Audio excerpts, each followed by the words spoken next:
বন্ধুরা, ট্রাম্পের হুমকি ভারী পড়ে গেছে, যেখানে গতকাল সমস্ত ব্রিক্স দেশগুলোকে ট্রাম্প হুঁশিয়ারি দিয়েছিল, আমেরিকা বিরোধী কোনো কাজ করলেই আমি সব দেশের ওপর অতিরিক্ত tariff চাপাব।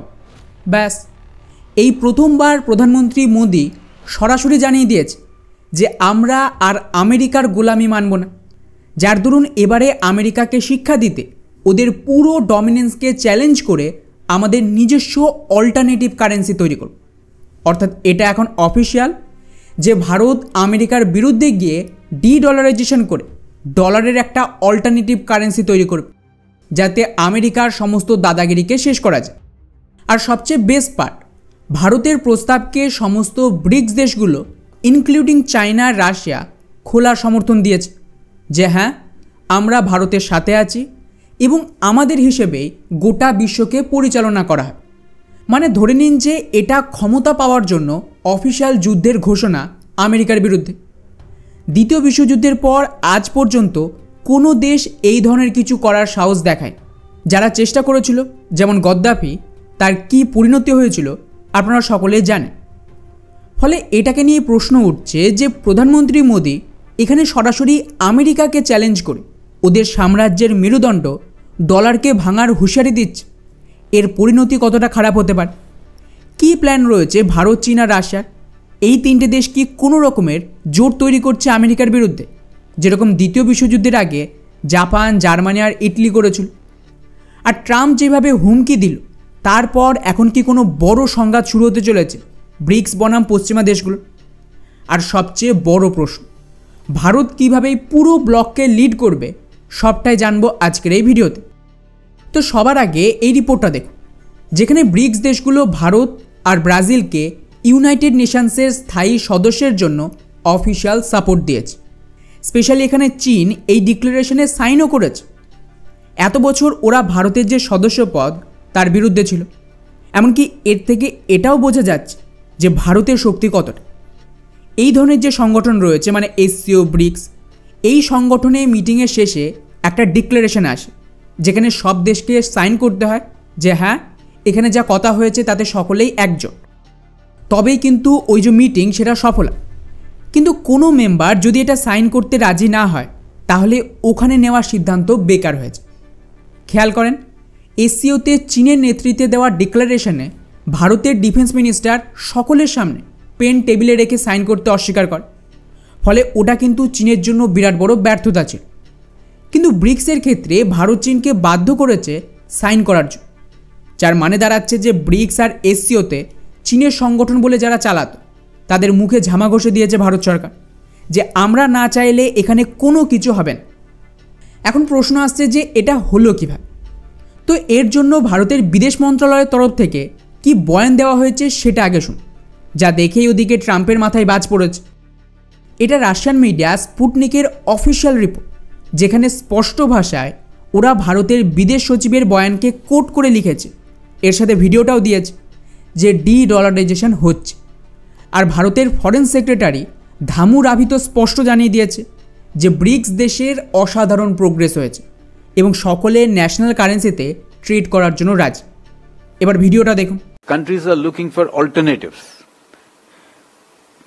Interoperability payment is a faster mechanism in terms of being able to do cross-border trading.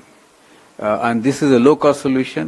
India has been successfully implemented it, and we are also entering into bilateral arrangements with many countries. So within the BRICS track, there is a discussion on it. We are hopeful that in the days to come there will be traction and countries will accept it as it is beneficial to most of them. Now, you talked about the national currency settlement also is to be in a trade in national currency settlement. This to be seen in the same breadth. So significant progress has also happened in that context, and all the countries are quite supportive of this initiative. তো শুনলেন, উনি স্পষ্ট জানিয়ে দিয়েছেন যে সমস্ত দেশ এখন অল্টারনেটিভ পেমেন্ট মেকানিজম চাইছে এবং এ বিষয়ে ব্রিক্স দেশগুলোর সকলেই সাপোর্ট রয়েছে এবং অলরেডি ভারত তো এটাকে ইমপ্লিমেন্টও শুরু করে দিয়েছে, যেখানে বেশ কিছু দেশের সাথে ন্যাশনাল কারেন্সিতে আমাদের সেটেলমেন্ট হচ্ছে। আর আপনাদের জানিয়ে রাখি, এখানে যে সমস্ত দেশের ইঙ্গিত দিল আমাদের বিদেশ সচিব, তার মধ্যে ভারত, রাশিয়া, সৌদি, ইউএই এই সমস্ত দেশের সাথে এই ডলারকে সাইড করে নিজেদের কারেন্সিতে কয়েকটা ট্রেড করেছে। এগুলো সবকটা এক একটা টেস্টিং ছিল। এরপর পরবর্তী লাইনে উনি বলছেন যে আগামী কিছু সময়ে বাকি দেশ এগুলিকে অ্যাকসেপ্ট করবে আর ব্রিক্সের ভেতরেই এর উপরে কাজ শুরু হয়ে গেছে। এটা আমাদের অফিসিয়াল বল। এরপর আমার মনে হয় না যে আর কিছু বলার থাকছে যে ভারত এখানে কি করছে। এখন ডেফিনেটলি এটাকে নিয়ে অনেক কনফিউশনও তৈরি হয়েছে যে আমেরিকার ডলারকে পাল্টে অন্যভাবে ট্রেড করার দরকার কি, আর যদি করতেই হয় তাহলে ডলারকে রিপ্লেস করে কোন দেশের কারেন্সি আনা হবে, চীন, রাশিয়া নাকি ভারতে? আর সবচেয়ে বড় প্রশ্ন, এতে আমাদের ফায়দা কি? আমরা এত বড় রিস্ক কেন নিচ্ছি? প্রথমেই আপনাদের স্পষ্ট করে দিই, ডলারের কোনো অল্টারনেটিভ আসবে না। অনেকেই ফেক নিউজ ছড়াচ্ছে যে ব্রিক্স কারেন্সি তৈরি হবে বা চীন ডলারকে রিপ্লেস করবে। এগুলো কিন্তু পুরোপুরি মিথ্যে, বানোয়াটি গল্প। এমন কিচ্ছু হবে না, যেটা আমাদের বিদেশমন্ত্রী অফিশিয়ালি বহুবার বলে দিয়েছে। কারণ ডলারের অল্টারনেটিভ যদি অন্য কারেন্সি আসে, মনে করুন যে ভারতের রুপি আসলো অথবা চীনের ইউয়ান আসলো, তাহলে ডলারকে পাল্টানোর লাভটা কী হল? সেই একই সমস্যা হবে। এতদিন ডলারের দামে আমেরিকা একা গোটা বিশ্বে রাজত্ব করেছে, তাহলে অন্য যে দেশ ডলারকে রিপ্লেস করবে তারাও তো সেম কাজ করবে, তো সমস্যার সমাধান তো হচ্ছে না।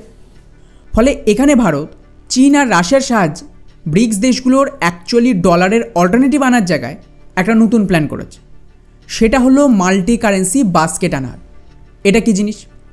এখানে কিন্তু কোনো একটা দেশের কারেন্সি থাকবে না, বরং ব্রিক্সের সমস্ত মেম্বার দেশগুলোর কারেন্সিকে এক জায়গায় এনে একটা বাস্কেটের মতন তৈরি করা হবে। আর এর মাধ্যমে ডিজিটালি সমস্ত দেশ নিজেদের মধ্যে ট্রেড করবে এবং তাকে সেটেলমেন্ট করা হবে। এর সুবিধা কি? আগে মনে করুন যে ভারত চায়না থেকে কিছু একটা কিনবে, এর জন্য আমাদের আমেরিকার কাছে যেতে হতো, ওদের থেকে ডলার কিনতে হতো এবং সেই ডলার চীনকে দিয়ে চীনের মাল কিনতে হবে এবং চীন তারপর সেই ডলার থেকে নিজেদের কারেন্সিতে কনভার্ট করত। এর ফলে আমেরিকা কোনো কিছু না করে কেবলমাত্র একটা নতুন বিজনেস দাঁড় করালো, সেটা হলো ডলার। আর এর মাধ্যমে ওরা চীন আর ভারত দুই দেশের ট্রেড থেকে ফ্রি টাকা লুট করছে, যার ফলে কিন্তু ভারত সহ গোটা বিশ্বের দেশগুলো ইনফ্লেশন ভোগ করত। আর সেই টাকায় আমেরিকার সরকার বা ওদের লোকজন ধনী হতো। আর এটাই সেই কারণ যার জন্য সমস্ত বিশ্বে আমেরিকার একছত্র রাজত্ব ছিল।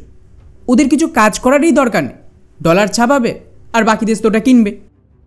কিন্তু এখন ব্রিক্স দেশগুলো কি করবে? এই ডলারকে সাইডে রেখে এখানকার যে দেশগুলো রয়েছে তারা নিজেদের মধ্যে ট্রেড করবে নিজের কারেন্সি। উদাহরণ হিসেবে এখন যদি ভারত, চীন নিজেদের মধ্যে ট্রেড করতে যায়, তাহলে কেউ ডলার নেবেন, তার জায়গায় রুপি খরচ করে ডিরেক্টলি ইউয়ানে পেমেন্ট করবে, অর্থাৎ মাঝখান থেকে আমেরিকার দালালি বন্ধ। এখন আপনি প্রশ্ন করতে পারেন যে ভাই, আমরা চীন থেকে কিছু একটা কিনলাম আমাদের রুপি দিয়ে, এখন চীন ভারতের এই রুপি নিয়ে কী করবে? ওদের দেখা গেল ইউরোপ থেকে কিছু কিনতে হবে, সেখানে ওরা রুপি দিয়ে কী করবে? ডলার হলে তো সবাই নিত। এর জন্য বর্তমান টেকনোলজিকে কাজে লাগানো হবে। আগে কিন্তু সব কিছুই ফিজিক্যালি করতে হতো, মানে ডলার ছাপিয়ে সেটা কিনতে হতো, তো ডলার একটা কমন কারেন্সি ছিল এবং এর মাধ্যমে সেটেলমেন্ট ফিজিক্যালি করতে হতো। কিন্তু এখন ডিজিটাল সময়, এখানে আমাদের কোনো কারেন্সি ছাপানোর দরকার পড়বে না, আর সেটা নিয়ে সেটেলমেন্টের দরকার নেই। তার জায়গায় আপনারা শুনে থাকবেন ভারত সহ সমস্ত দেশ ডিজিটাল কারেন্সি আনছে, মানে এটাও টাকা কিন্তু আপনার হাতে থাকবেন, এটা আপনার মোবাইলে থাকবে ডিজিটাল ফর্ম। ফলে এটাকে সাপোর্ট দেবে গোল্ড বা সোনা। এই কারণে এই সোনার মাধ্যমে প্রত্যেকটা দেশের কারেন্সির একটা ভ্যালুয়েশন তৈরি করা হবে। যেমন উদাহরণ হিসেবে মনে করুন যে এখন ডলারের হিসেবে আমাদের কারেন্সির ভ্যালুয়েশন দেখানো হয় যে $1 = 86 টাকা, ওদিকে পাকিস্তানের মনে করুন যে $1 = 200 বা 300 টাকা, এইভাবে হয় আর কি।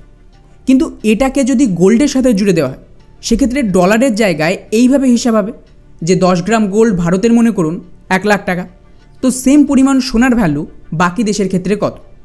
এক্স্যাক্টলি এইভাবে হবে না, কিন্তু আপনাদের বোঝানোর জন্য আমি একটা সিম্পল উদাহরণ দিই। এরপর আমরা চীনের সাথে ট্রেড করি বা যে কোনো দেশের সাথে, সেটা ফিজিক্যালি ডলারে বদলাতে হবে না, তার জায়গায় ব্রিক্সের কারেন্সি বাস্কেটের মাধ্যমে রিয়েল টাইমে এক্সচেঞ্জ হয়ে যায়। আর শুধু তাই নয়, এখন যেমন সুইফট সিস্টেম রয়েছে, যার মাধ্যমে এই সমস্ত ডলার থেকে বিভিন্ন কারেন্সিতে এক্সচেঞ্জ করা হয়, তার জায়গায় এখন এই সুইফট সিস্টেমকে ভারতীয় সিস্টেম, চীন, রাশিয়া প্রত্যেক দেশের লোকাল যে পেমেন্ট সিস্টেম রয়েছে তার সাথে জুড়ে দেওয়া হবে ডিজিটাল লেভেল। উদাহরণ হিসেবে ভারতের ইউপিআইকে অলরেডি ইউএইর পেমেন্ট সিস্টেমের সাথে জোড়া হয়েছে। আর গতকালই খবর এসেছে ইউএইতে থাকা ভারতীয়রা ইউপিআই পেমেন্ট ব্যবহার করতে পারে। এর ফলে গোটা বিশ্বের সমস্ত দেশ ডিজিটালি জুড়ে যাবে, আর আগের মতন কোনো একটা দেশ দাদাগিরি করতে পারবে না, কেউ কারোর ওপর নিষেধাজ্ঞাও দিতে পারবে না, অর্থাৎ পশ্চিমাদের একছত্র রাজত্ব শেষ। আর এটাকে নিয়েই গতকাল প্রাইম মিনিস্টার নরেন্দ্র মোদীর বয়ানটা পড়ুন, তাহলেই বুঝতে পারবেন যে আমেরিকার কতটা মারাত্মক হালাত। এটাকে আমি বাংলায় ট্রান্সলেট করেছি। প্রথমেই প্রাইম মিনিস্টার বলেন যে গ্লোবাল সাউথের দেশগুলো, মানে আমেরিকার পশ্চিমাদের বাদ দিয়ে পুরো এশিয়া আফ্রিকার যে দেশগুলো, তাদের দ্বিমুখী মানদণ্ডের শিকার হতে হয়েছে। আর আমাদের স্বার্থকে এত বছর ছাড় দেওয়া হয়নি, আর না বিশ্বের বাকি দেশগুলো এই দেশগুলোর কথা শুনেছে। এবং যেভাবে বিশ্বের 2/3 পপুলেশন যারা গ্লোবাল সাউথে রয়েছে তাদেরকে কোনো বড় সিদ্ধান্ত নেওয়ার জন্য ডাকা হয়নি, বরং সমস্ত সিদ্ধান্ত পশ্চিমারাই নিয়েছে এবং আমাদের ওপর চাপিয়ে দিয়েছে। তাই এটা অনেকটা সিম ছাড়া মোবাইলের মতো, যেখানে মোবাইল তো আছে কিন্তু কোনো নেটওয়ার্ক নেই, তাই ওই মোবাইলের কোনো ভ্যালুও নেই। এই কারণে আমাদের এখন একজোট হয়ে জাতিসংঘ, WTO আর সমস্ত ব্যাংকিং সিস্টেম সহ পুরো পশ্চিমা স্ট্রাকচারকেই পাল্টাতে হবে। কারণ 80 বছর পুরনো টাইপরাইটার দিয়ে আজকের এআইয়ের যুগে ডিজিটাল কাজ তো করতে পারবেন। অর্থাৎ প্রধানমন্ত্রী বলতে চাইছে যে 80 বছর আগে দ্বিতীয় বিশ্বযুদ্ধের সময় যারা ক্ষমতা চালাতো বা যারা এই সমস্ত নিয়ম তৈরি করেছে তারাই এত বছর পর আজকের এই দুনিয়াকে চালাচ্ছে, যেটা আমরা মানব না।